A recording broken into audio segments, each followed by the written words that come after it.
আজ প্রয়াত ভারতের প্রাক্তন প্রধানমন্ত্রী রাজীব গান্ধীর 82তম জন্মদিন। আর এই জন্মদিনটিকে সামনে রেখে জলপাইগুড়ি জেলা কংগ্রেস প্রতি বছরই রাজীব গান্ধীর মূর্তিতে মাল্যদান করে দিনটি যথাযোগ্য মর্যাদায় পালন করে থাকেন। আজকেও সকালে জেলা কংগ্রেস কার্যালয়ের রাজীব ভবনে রাজীব গান্ধীর ছবিতে মাল্যদান করার পর রাজীব গান্ধীর পূর্ণবায়ক মূর্তিতে মাল্যদান কর্মসূচির মধ্য দিয়ে রাজীব গান্ধীকে শ্রদ্ধা নিবেদন করা হয়। মাল্যদান করেন জেলা কংগ্রেসের সভাপতি অমিত ভট্টাচার্য। এছাড়া উপস্থিত ছিলেন জেলা কংগ্রেস সাধারণ সম্পাদক অমলান মুন্সি, প্রদেশ কংগ্রেসের সহসভাপতি নির্মল ঘোষ দস্তিদার সহ অন্যান্য কংগ্রেসের নেতা ও কর্মীরা। এদিন মাল্যদান করার পর রাজীব গান্ধীর বিষয়ে বিস্তারিত আলোচনা হয়।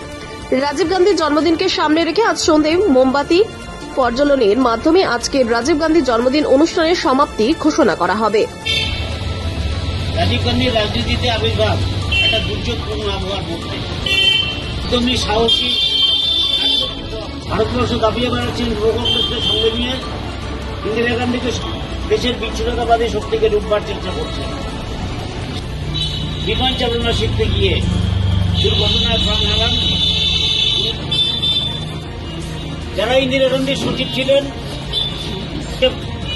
রক্ষা করবার চেষ্টা করতেন। তারা রাজীব গান্ধীকে বললেন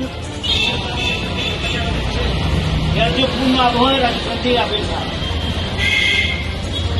মাকে বললেন চিন্তা করো না, আমি আছি। 1981 আমি দিদিকে নির্বাচিত হয়ে সাংসদ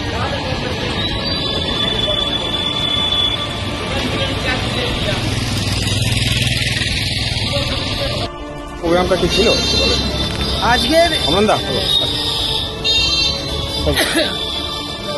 আজকের টাউন ব্লক কংগ্রেসের আহ্বানে অমলান মুন্সির পরিচালনায় আমাদের প্রিয় প্রয়াত প্রধানমন্ত্রী রাজীব গান্ধীর 82তম জন্মদিন পালন করলাম। প্রথমে পার্টি অফিসে শ্রদ্ধা নিবেদন করা হলো, তারপরে এই স্ট্যাচুতে এসে শ্রদ্ধা নিবেদন করা হলো। রাজীব গান্ধীর যে কর্মসূচি, রাজীব গান্ধীর যা চিন্তা ভাবনা বক্তারা তাদের বক্তব্যের মাধ্যমে তুলে ধরলেন।